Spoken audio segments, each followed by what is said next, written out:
Grace, mercy, and peace be with Jesus. Amen. How many of you are visitors? Can you just raise your hand? I see a lot of new faces. Wonderful. Welcome. You're our brothers and sisters here. I'm glad you're with us this morning. We continue our consideration of Psalm 23. We pay particular attention to verse 4. Yea, though I walk through the valley of the shadow of death, I will fear no evil. For you are with me, your rod and your staff, they comfort me. Sometime in the height of summer, shepherds take the flock up to the high hills where the grass is a little bit lusher and there's a little bit cooler temps, and they stay out there until that weather and environment has changed, and they come back and they quarter during the winter months somewhere else. To go up to the high country, the sheep need a shepherd to lead them. And one goes up to the high country through valleys. A rod to prod them, a staff to guide them, but a shepherd is leading them through valleys to the high country where there's green grass and still waters, where they can be fed and protected. Through the valleys is the shepherd who leads them to high country.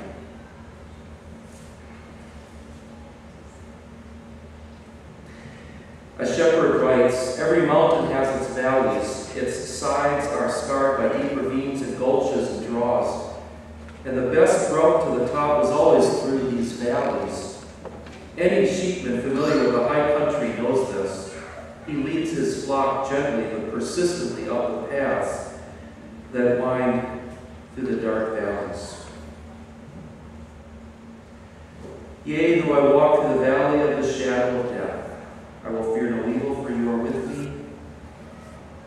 Your rod and your staff, they comfort me. These are famous words. I think if I'm preaching to non-Christians, people who have hardly been in a church their entire lives, and they have no reason at all to know the language and the beautiful ideas of the Christian faith, they usually somehow still know the Lord's Prayer. Somehow they still know John 3:16 and Psalm 23. And of Psalm 23, it's this verse, which has captured the imagination of all people. There's something in this verse that speaks deeply to the heart.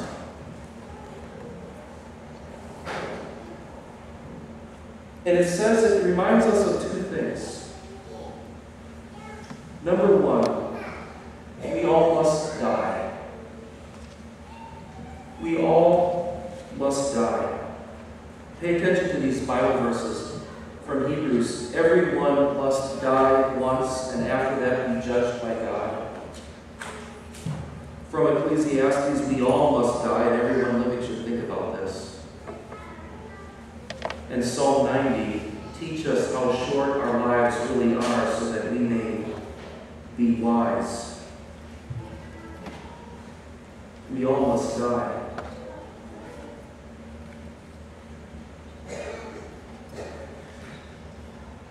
And then point number two, we don't have to face death alone. Up to this point in the psalm, the psalmist has been speaking about God. The Lord is my shepherd. He makes me to lie down. He leads me beside the still waters. He restores my soul. He leads me in paths of righteousness. But at this point in the psalm, this psalm now becomes a prayer, and he speaks to God. Yea, though I walk through the valley of the shadow of death, I will fear no evil, for you are with me. Your rod and your staff, they comfort me. This poem becomes a prayer. And we understand that we all must walk this valley. It is our valley inevitably to walk, but we do not walk it alone. We have a good shepherd who leads us through this valley of the shadow of death. We do not walk this alone at all. We have our good shepherd, Jesus Christ. He writes in John 14, "There are many rooms in my Father's house. I would not tell you this if it were not true. I am going there to prepare a place for you, and after I go and prepare a place for you, I will come back and take you to be with me, so that you may be where I am." Do you sense the words of Jesus speaking as our shepherd? I'm leading you, I'm taking you somewhere. You're going to go up to the high places. Praise be to God, we do not walk this valley ever alone. Max Lucado writes this, "Note the promise of Jesus. I will come back and take you to be with me. He pledges to take us home. He does not delegate this task. He may send missionaries to teach you, angels to protect you, teachers to guide you, singers to inspire you, physicians to heal you, but he sends no one to take you. He reserves this job for himself. I will come back and take you home. He is your personal shepherd, and he is personally responsible for leading you home. And because he is present when any of his sheep dies, you can say what David said, I will fear no evil. What God said to Moses, he says to you, my presence will go with you, and I will give you rest. What God said to Jacob, he says to you, I am with you and will watch over you wherever you go. What God said to Joshua, he says to you, as I was with Moses, so I will be with you. I will never leave you nor forsake you. What God said to the nation of Israel, he says to you, when you pass through the waters, I will be with you. The Good Shepherd is with you. And because he is with you, you can say what David said, I will fear no evil, for you are with me, your rod and your staff they comfort me.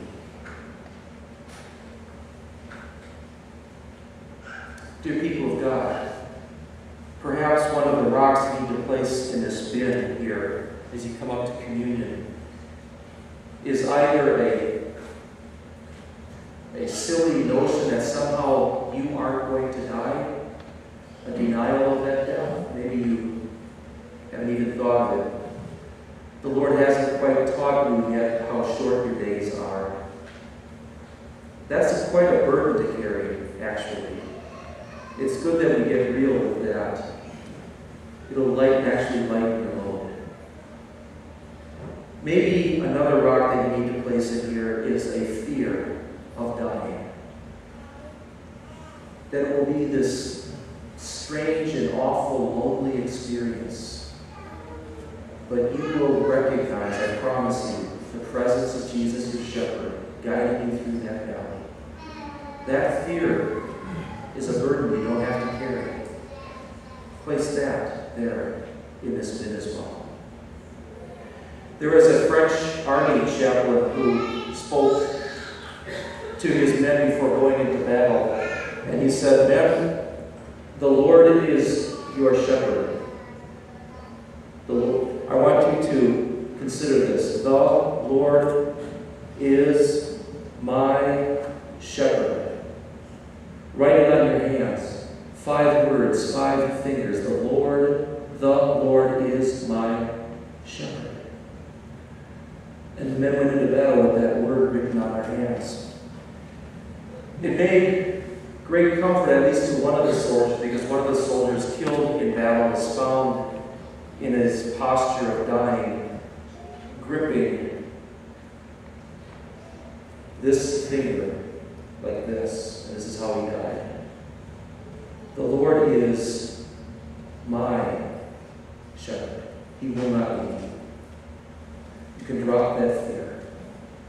It's a promise from God. This verse also speaks to the great burden of grief. Recently, I had a bonfire in our neighborhood, and our next door neighbor, daycare provider, was killed, and her 17-year-old son was killed in an auto accident up in the White River Lake area.